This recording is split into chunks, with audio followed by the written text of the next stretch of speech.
What's good, everyone? Welcome back to another episode of AKP Sports Talk. As always, I'm Ari, here with Korea. Korea, I know you're a little bit under the weather, but how are you doing today? Look, I'm doing better. It's flu season around these times, but look, we've gone through 2 weeks of the NFL season, right? And there are a lot of storylines we could talk about. There's so many. We're gonna just divulge into a few today, and then maybe some tomorrow, heading into week 3, which is already crazily on Thursday, right around the corner, starting with the Steelers and Browns playing on Thursday night. But I can't complain. The Cougs are 3-0. Mariners are hopefully on the verge of clinching a playoff spot for the first time. Things are looking bright over here. And speaking of the Browns, we can just dive right into that crazy game this past weekend. Nick Chubb scored a touchdown with like a couple minutes left. Yeah, it was with a minute 55 left to put them up 13, to put the Browns up 13. And then Cade York misses the extra point, and you think, oh, well, it shouldn't be a big deal, right? It's 2 minutes left still, up by 13. And then little do you know, I think it was Corey Davis, right, who scored the long touchdown. And then they get the onside kick, and they score again. And it turns out everything that could have went wrong for the Browns did go wrong. Nick Chubb had 3 touchdowns. Jacoby Brissett struggled, but he did get the ball to Amari Cooper for 101 and a touchdown. Joe Flacco, I believe he either leads or he's like top 3 in passing through 2 weeks. So who would have seen that coming? Korea, what were your biggest takeaways from this game? Yeah, offensively, if you look at the Browns, Nick Chubb is definitely him. We have seen, a lot of people say that Nick Chubb is more of like just a better running back than fantasy running back, but he definitely proved to be the opposite last week, being one of the top leading rushers for running backs. I believe he was the leading rusher for running backs with 3 touchdowns, I think almost 100 yards on the ground. But just from a football standpoint, Browns, what happened? You're up 13 with less than 2 minutes left. Like, all you got to do is just stop them on one drive. On one drive, you stop them and you're good.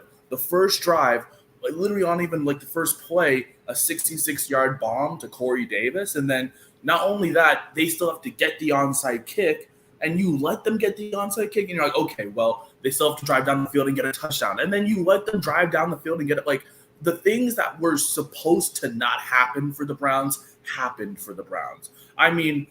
This is more of the Browns collapse. Yes, this is a great story. The Jets, obviously, Joe Flacco subbing in for Zach Wilson right now, and, he leads the league in passing. And now it brings up the question, okay, now we're heading closer to Zach Wilson's return. Do you really want Zach Wilson coming back with that offense? Now that Joe Flacco is, doing things special over there and for the Jets, and obviously great to see Garrett Wilson, the other Wilson, have a breakout game. A lot of people were expected to see him, be that kind of leader of the core of the wide receiver group down in New York. And, it kind of proved evident to be. Joe Flacco's really throwing the ball. And, that was on that first drive for the Jets with under 2 minutes left. That was just blown coverage by Denzel Ward.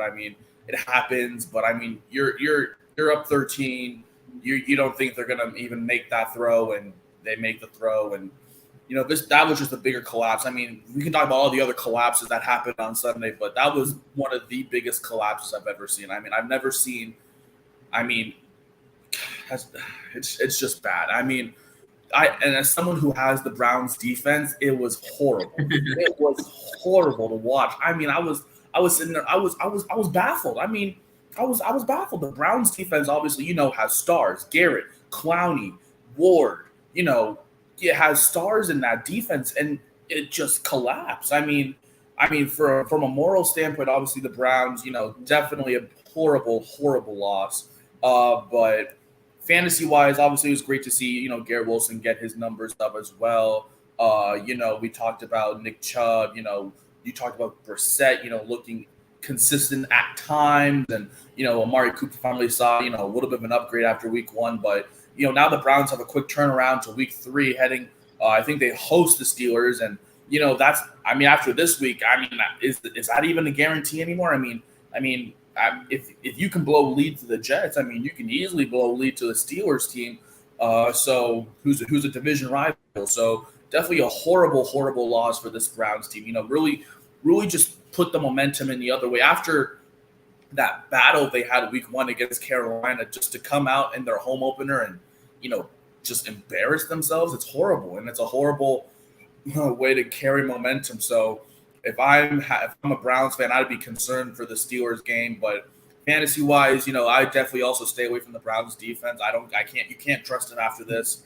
But definitely Nick Chubb definitely is going to be one of the more elite backs in fantasy this year. We definitely saw a big upgrade from him, so that was great to see. But it also diminishes the value of Kareem Hunt. He was definitely more of the passing back, but it's kind of been separated that Nick Chubb is definitely the RB1 and Kareem Hunt is, the passing back who they use on third down. So, but just horrible Browns. We'll see what the Jets do week 3 as they play. I believe they play the Bengals this week. So that's week 3. Yeah. Yeah, I mean, up 13 with 2 minutes left. You basically have one job, and that's not to get beat deep. And obviously, something went wrong in that coverage, and that happened. And then the onside kick, and they drove again. So all of that after they missed the extra point, so would have at least gone to overtime. So like everything that went wrong for the Browns went wrong. But now we'll go down to the shutout in Jacksonville, and not the team that we expected to get shut out. It started off, with a Matt Ryan pick and a Jaguars touchdown, and it continued to spiral that way the rest of the game. 20-0 Jaguars, 3 picks from Matt Ryan, a clean game, 2 touchdowns for Trevor Lawrence. It's looking like James Robinson right now is looking like the first running back ever to return to form off a torn Achilles. So that's good to see out of him. I still have belief in Travis Etienne in PPR leagues. I still think that most weeks the Jags are going to be playing from behind, and Etienne's still seeing his role in the passing game. So, Etienne might not hold the same upside that some wanted, but I still believe he can be an RB2 PPR leagues as the season goes on, and weeks, where the Jags are playing from behind, and Etienne's in a more favorable game script, for what his role is. Christian Kirk had another huge game after a big week 1 to 2 touchdowns. And then, obviously the Colts are missing Pittman and Pierce, but I still think most expected them to still be able to handle, the Jaguars. And Jonathan Taylor didn't even see 10 carries in the game. The Colts had a few deep drives, into the red zone, and, nothing came about them. Korea, what's kind of your panic meter, I should say, on the Colts right now? After time, the Colts. The Texans. Pretty much the whole AFC South panic mode is through the roof. Do you even want to talk about last night with Titans getting whoops left, right, front, center by the Bills? You talk about Houston who lost to Russell Wilson on the road, who still struggled, and then you have the Jaguars who no one really thought. Yes, people knew that Jaguars have pretty much owned the Colts in Jacksonville for years, but no one thought to this level. The fact that the Colts got shut out on the road it just proves that the AFC South is going to be the worst division in football this year. It's crazy to think that the Jaguars are the only team in that division with a win right now. The Jacksonville Jaguars are the only team in the AFC South with a win. What is going on in the AFC South? For the Colts, let's go start with that. Obviously, you lose Michael Pittman. That was definitely going to be a hard, way to find some passing offense, and that should be evident. Matt Ryan couldn't throw the ball. He had 3 interceptions, I believe. That offense just could not do anything. They were pissed off, frustrated. Look, if you're the Colts right now, you only put up, I believe, in the first half in both games, they've only put up, I believe, 6 points. That is egregious. You are the Indianapolis Colts. You're known for your defense with Darius Leonard and how they really just have that forefront. And then offensively, They have one of the best offensive lines. They have Jonathan Taylor, who is known to be a good running back, but now is definitely struggling with how bad this offense looks this year. This is concerning. I would put it the panic mode if you have Jonathan Taylor. I would maybe try and even sell him high, trying before his value goes way down, because I believe that this Colts team is definitely not up to par this year. I thought they were better last year than they are this year, honestly. I mean, they look better last year than they do this year.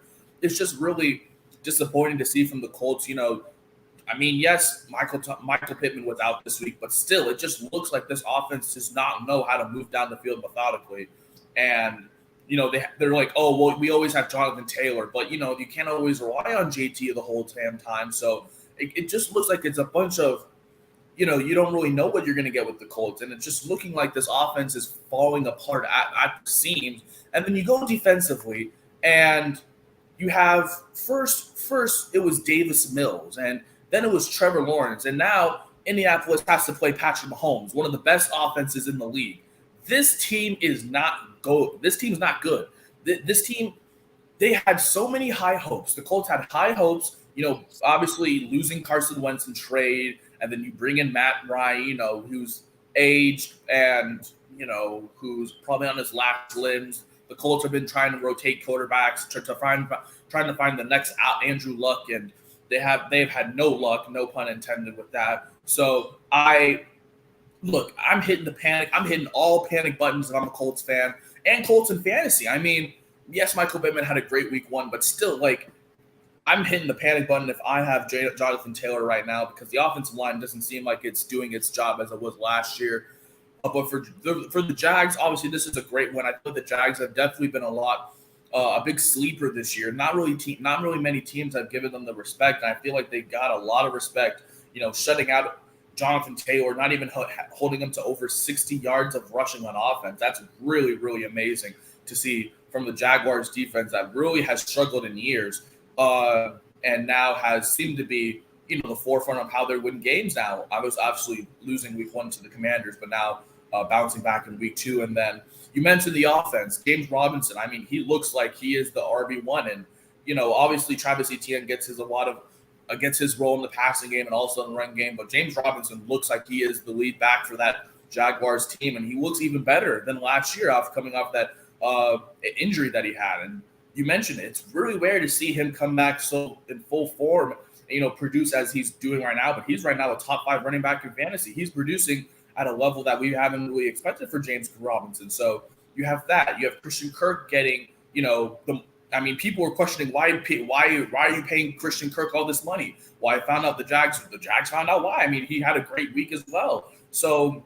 this Jags offense is actually moving down the field. And, a lot of people are saying, oh, maybe it wasn't Urban Meyer. I mean, Doug Peterson, he's coming from a Philly offense that was, put Carson Wentz as an MVP candidate. No one really thought that. And now look at the Jags. They lead they lead the AFC South right now. And I mean, if I'm the Colts right now, I'm hitting all the panic buttons. But we'll see. Obviously, it's only week 3 now. You can't really judge it. We've only had a little bit of grain of salt on the season. You really don't get to see a team until about week 5 and week 6. Then you start really hitting the panic buttons. But for now, Colts fans should definitely be concerned. No, yeah, I agree. It's a little bit too early to be 100%, concerned. But starting the season off this way and then heading into a game against Kansas City, that definitely doesn't help your case from momentum. But the division's so weak that the Colts can easily turn it around and still win the division with ease, with how the rest of the division has looked. Now we'll go into the highest scoring game of the week between the Dolphins and the Ravens. It started off with the opening kickoff by Devin Duvernay for the touchdown. And that was just the start of, the offensive sparks from this game. The Dolphins came back from a 35-14 deficit in the second half. The question marks were, despite the addition of Tyreek Hill to go along with Waddle, if Tua would still have, the consistency, the arm to, support both of them and to, keep the offense afloat despite the offensive weapons. And it's pretty clear that it's more than enough for him to, do his part. He had the back-to-back long touchdown to Tyreek Hill. The second one, he was like literally wide open. And then Jalen Waddle had the huge game. I think they were either the first pair of teammate receivers or the first pair in a long time to have 10 plus receptions, 170 yards, and 2 touchdowns, both of them. And now we get to see a fun matchup this upcoming week between the Dolphins and the Bills for a true test. I mean, the Ravens were a true test, obviously, but a true test, in the division coming up. What's your kind of take on the Dolphins? And are you worried if the Ravens collapse, or do you think it's just, props to the Dolphins for the comeback? Yeah, I feel like with this game, it kind of tells you how inconsistent the Ravens defense is going to be. Because Lamar Jackson played like he is playing for the money. And obviously, one of the bigger questions was how much money guaranteed is Lamar getting this season? And, he wants a lot, and, the Ravens don't want to give it to him. And, and now he's playing on a contract year, and, he doesn't want to get injured. But he showed out. He showed out on Sunday. But the Ravens defense didn't. And that was the problem. No disrespect. This was obviously a big game for Tua as well, and I don't want to diminish him, but you can't let Tua throw 500 yards and 6 touchdowns on you. That is incredible. Yes, it's Tua, and that was the bigger question coming into the Dolphins is how is Tua going to look now that he has all these weapons with Tyreek Hill and Jalen Waddle. He still has Gesicki. They have the running back system with Edmonds and all those backs that they have, and it looks like this Dolphins team is going to be legit. But you mentioned they played the Bills, and the Bills have always had Tua's number. They know how to get to him. They know how, especially this year. I feel like that Week 3 matchup between the Dolphins and Bills is going to expose Tua. I will bet that Tua does not do good against this team. Yes, they have Tyreek and Jalen Waddle, but the Bills have one of the best defenses I have seen in a long time. They get to the quarterback. We saw it last night. The Bills made Ryan Tannehill struggle the entire game to a point where they had to put in Malik Willis and all the second stringers with like 6 minutes left in the third quarter. It wasn't even the fourth quarter yet. So I got to give credit to this Bills defense for doing that, but that's another thing. The Dolphins, I like what they are doing. Obviously, defense is a big question for them, but first off, Devin Duvernay has speed, and I feel like we have to give credit where it's due there. He returned that kickoff just from one end to the other, and I feel like that was going to set the tone. And then the Ravens, they definitely, used a lot of clock, and I feel like that was a good strategy for them. But then, the quick strikes from Tua, to throw the ball to Tyreek Hill, who has speed, and that's a dangerous thing. Like, if the Dolphins get down so much, they have that speed on the outside with Tua and Jalen Waddle that they can just throw the deep ball, and then if Tua can throw the deep ball, then they'll probably have a 60-something yard reception. So I feel like that was kind of the reason why the Ravens definitely struggled, because they couldn't really match up speed wise with those two outside. And you saw it the whole game. Tyreek Hill had so much separation on I think the touchdown with 3 minutes or something left in the game where they were down a touchdown or two. He had speed on the outside, and Jalen Waddle, speed on the other outside. So I feel like that's what happened there. For the Ravens offensively, I still think they're one of the best teams offensively right now. They were still missing J.K. Dobbins, but they hope to get him back next week as well. So that will really have a really good run game for this Ravens team that, has had Lamar Jackson be the run game for so long that, you can't really rely on him anymore to be the running back. And then we've seen Rashad Bateman kind of break out. A lot of people were high on him, and I was also high on him because, he's kind of the only receiver now for Lamar Jackson other than Mark Andrews. And Mark Andrews had a good game too, but it was great to see Rashad Bateman have a nice 75-yard reception. He just took that up, and he also has that speed. So, for the Dolphins,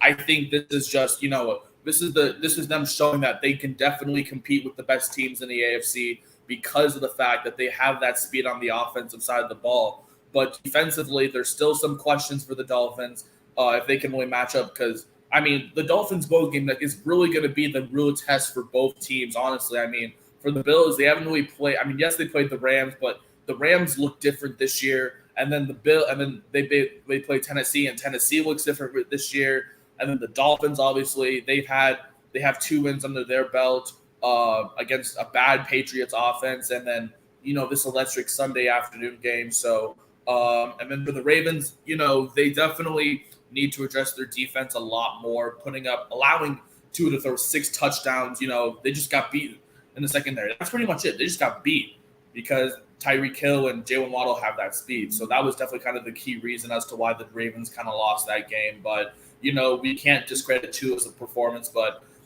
the question is, how is he going to do against a team that always has his number? We'll see how he does next week.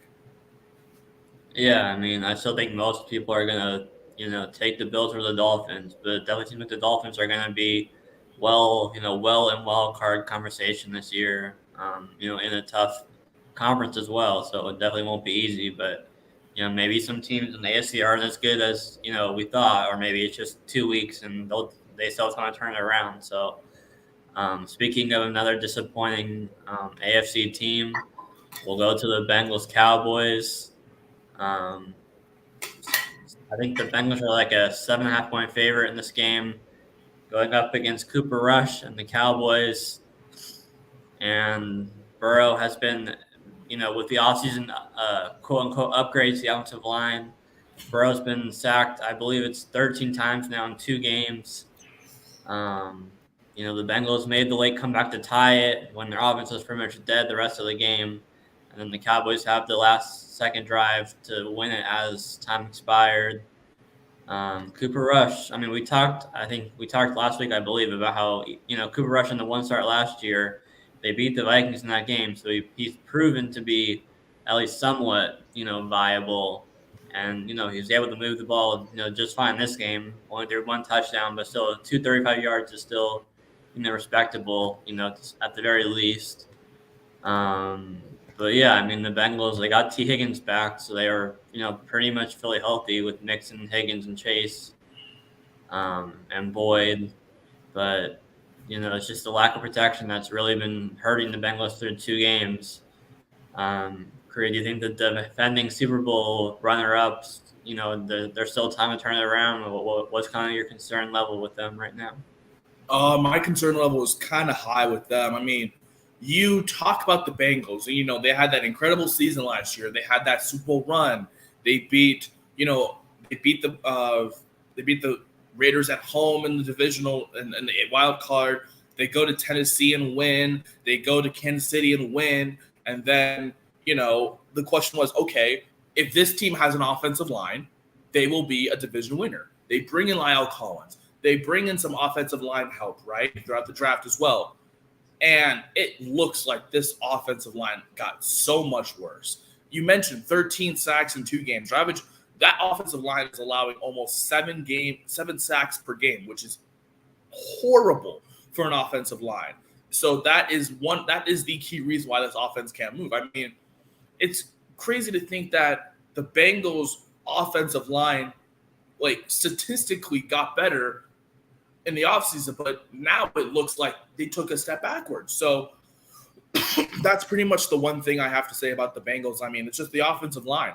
It's horrible, and that can't produce any offense. That's why they struggled against the Cowboys. I had a feeling that this Cowboys defense was going to put pressure on Joe Burrow because they know that offensive line can't do anything. And it was evident. That offensive line cannot do anything. They can't guard a nosebleed, for God's sake.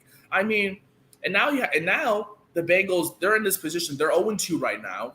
They've lost games where they pretty much should have won if they just had a competent offensive line because the offenses they were facing were not good. Yes, we have to give Cooper Rush the credit where it's due, but at the same time, look, Joe Burrow could have put so much more points on both teams, but the offensive line just struggled to maintain protection, and that's the problem. The Bengals do not have an offensive line, and it's crazy to think that La'el Collins in the offseason said I'm going to protect you now. Don't worry. I'm helping you out now. And look, 13 sacks in 2 games. That is the only thing circled right now. Only thing circled on the Bengals whiteboard. how are you going to stop allowing sacks? And I feel like with the Jets coming up, they don't have as good of a pass rush as like the Cowboys do, with Micah Parsons and, all those guys on defense. And then Pittsburgh, they had, before they lost TJ Watt, they still had TJ Watt, Cam Hayward. So I feel like the Bengals, they still can turn it around. I feel like this is just two defenses that have great pass rush.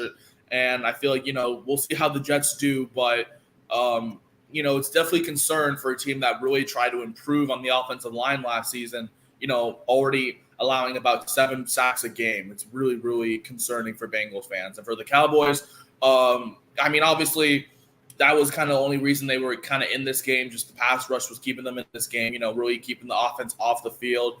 I don't expect Cooper Rush, be leading this team for a little while. And obviously there's rumors that Dak may be coming back as early as week 6. So, it's not a horrible catastrophe, for the Cowboys. But in terms of the offense, we'll see how they do next week against a Giants team that has really surprised a lot of people on Monday night. But for the Bengals, just offensive line, and for the Cowboys, we'll see how that offense really does against, throughout the time that Dak is gone. Yeah, the Jets, with all due respect, should be a nice position for the Bengals to be able to bounce back coming up. And then, we have the NFC East battle between the Cowboys and the Giants coming up. The first place, or I guess tied for first place, New York Giants. So we'll see if they can take down Cooper Rush, or if Rush can carry that momentum from this win into that game on, I believe it's Monday night next week. Now we will go into another collapse this past weekend. The Raiders basically controlled the entire first half. The opening drive was literally a 10-minute touchdown drive. It took 9 minutes, 38 seconds. They were out 20-0 at half. The Cardinals had 3 possessions the whole first half. And then they scored 3 points the rest of the game. And the Cardinals down, they were down, 16 in the fourth quarter. And back-to-back drives of touchdowns and 2-point conversions. The Raiders' pass rush was nowhere to be seen, especially on 2-point conversion for Kyler, where he had 20 seconds running around like a Madden player.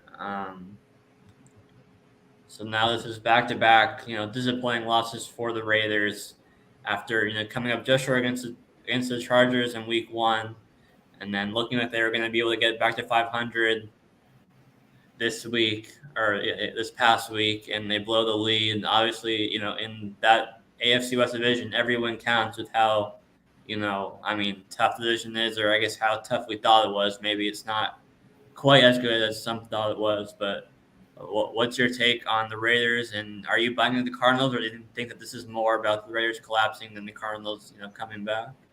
Oh, this is 100% about the Raiders collapsing. They traded and paid for Devontae Adams, right? And this is not to Devontae, this is for Derek Carr, because Derek Carr and Devontae Adams have that connection. But why the hell aren't you throwing the ball to Devontae Adams? I bet you $15 right now Devontae Adams wants to go back to Green Bay, because he has a quarterback in Green Bay that misses him so much that he has to throw the ball to guys like Romeo Dubes and Sammy freaking Watkins, for God's sake. Throw the ball to Devontae Adams, Derek Carr. What is this? How are you only going to have – you targeted him 7 times for two receptions. What is Derek Carr? I feel like this team relies on Derek Carr so much, and it's just imploding in their face. And then you mentioned the defense. What a collapse. No pass rush. Did you see – that Kyler Murray, he ran 85 yards for 2 points. You got to sack him, for God's sake. What are you doing? I feel like this Raiders team is definitely on the panic button right now. And they got to compete in an AFC, not only AFC West, but just AFC conference that has definitely elevated their game this year. And look, the Raiders, last week it was Derek Carr, struggling to really, finish the game against the Chargers last week. Okay, we'll give them that one. Okay, they're playing the Cardinals week 2. Cardinals don't have any offense. We'll give them week 2. Okay, they're up 20-0 at half. Okay, the Raiders look like they actually are back now. And then they choke that. I don't know what to say for the Raiders. I feel like they are definitely trending in the wrong direction if they really want to compete in an AFC West division. Obviously, you have Denver, who just looks horrible offensively because Nathaniel Hackett might be the worst head coach in the NFL right now. And then you have to compete with the two top teams, the two Chiefs and Chargers, who are pretty much two top 5 teams in the AFC right now, in my opinion. And then, look, the Raiders are 0-2. Like, I mean, yes, it's early. It's 0-2. They still have plenty of games left. But if you trade for Devontae Adams and you pay him all that money, I feel like you should be completing the ball more because Derek Carr should be throwing him the ball and making better passes. I feel like that offense definitely just just let the pedal off the metal in the second half. And then you look at the defense, definitely not getting any pass rush for Kyler Murray. He had 17 seconds in that fucking pocket, for God's sakes. I mean, he looked like he literally just would sit there on that 2-point conversion, just running around. I've never seen a quarterback run so much for 2 points, but he did it. And so that's why I feel like this is a sloppy Arizona win. And now they have to play the Rams next week. And, both of those two teams don't look the same. Now they're both 1-1. I don't think either one is definitely going to be looking as dominant as last year. But, I don't like this. I don't like this Raiders team right now. And then especially the pass rush, they paid Chandler Jones. They paid Max Crosby. They paid these guys so much, and it feels like, it's like, where did the money go? So I definitely think this was a big struggle for the Raiders, and they just need to somehow get Devontae Adams more involved offensively. Because, I mean, yes, you target him 7 times, but, I mean, Derek Carr, you need to throw the ball better. I mean, you're not throwing the ball right, and then defensively, they need a better pass rush because, I mean, Kyler Murray had all day. And then the Chiefs, it's crazy that the Chiefs can get to that pass rush, but the Raiders can't. And I just feel like, the Cardinals are definitely a team that, should not have won that game. But, I mean, if the Raiders let them in, I mean, that's kind of it. The Raiders let them win that game. That's pretty much how they won that game, in my opinion. No, yeah, I completely agree with you. I'm still not, completely sold in the Cardinals. Props to them for taking advantage of the Raiders' lack of, holding onto the game or whatever you want to call it. But I mean, for fantasy managers, it was good to see Zach Ertz, back in action after he was limited last week. 8 receptions for 75 yards. Marquise Brown had another, decent game. James Conner got hurt, so we'll have to kind of monitor that. It looked like Darrell Williams was the lead back. I mean, both him and Benjamin saw 8 carries, but Darrell Williams, had the better output on those 8 carries, so it looks like he'll be the lead back if Conner misses time. It sounds like Conner avoided a serious injury, but, it's still possible he might miss, a week or so. So we'll have to keep an eye on that. And then I didn't even mention, the overtime with the Hunter Renfrow fumbled once, and they fortunately recovered it. And 2 plays later, he fumbles again, and he gets a concussion on that same play. So hopefully Renfrow's okay. But yeah, what a crazy finish, and you kind of had to see it coming after how the fourth quarter ended, that the Cardinals would find some way to win. It seemed like they were going to maybe score a touchdown on the opening drive, but Marquise Brown had the ball in his hands, in the 10. And then the hard hit forced them to drop it, the turnover on downs, and then they still end up getting the ball back and winning. So I think that's all we're going to do for today. Tomorrow we'll probably touch on some more games as well as college football. Curry, I know you probably have some things to say maybe about the AP poll, the top 25, so we can touch on that tomorrow. Look. Honestly, I'm okay. I'm okay. Just keep underestimating the Cougs. We're gonna prove it on Saturday when we beat Oregon. I have to congratulate the Huskies on a good win. Even though personally I don't want to, but it was a great win. Obviously, that offense does look legit, and it is very scary. But you mentioned it. Tomorrow we're gonna get a little more deeper going into the NFL and also looking at college football. And also getting ready for week 3. But yeah, this has been an episode of AKP Sports Talk. Thanks, Ari. I'm hopefully going to get better tomorrow. Excuse me. But this has been an episode of AKP Sports Talk. That's Ari. I'm Korea. We will see you guys tomorrow. Well, I'll be better, and we'll be talking about what's going on in college football and how to get ready for week 3 of the NFL season.